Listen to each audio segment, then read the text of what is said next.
Ipinatawag ng Ombudsman ang 14 na dating bodyguard ni Zaldico kaugnay ng pagbaliktad ng 3 nilang kasamahan. Hinihingal sila ng affidavit na nagsasabing walang pamimilit na nangyari. Nakatutok si Joseph Moro.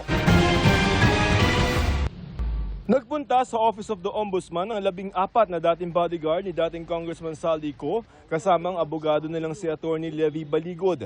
Ayon kay Baligod, ipinatawag daw sila ng Ombudsman kaugnay ng pagbaligtad ng 3 sa kanilang kasamahan at pagbawi ng kanilang sinumpaang salaysay na naghahatid sila ng mali-malitang pera sa ilang personalidad.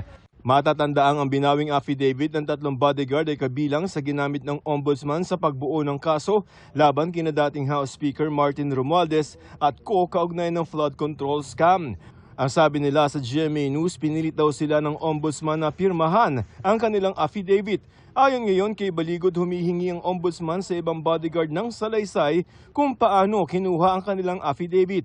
Ayon kay Baligod, babalangkas sila ng affidavit na nagsasabing walang pamimilit na nangyari. When these 8 were interviewed individually, may kasama sila na hindi kasama sa nagpirma. No? Okay.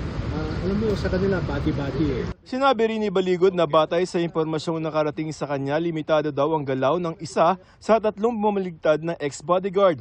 Pero tila nangungumbinsi pa raw ito sa iba pa niyang mga kasamahan. Nagkukumbinsi siya, but at the same time, nakita nila na namumutla siya, na namamaga ang mata. It appears that they are being some sort of detained.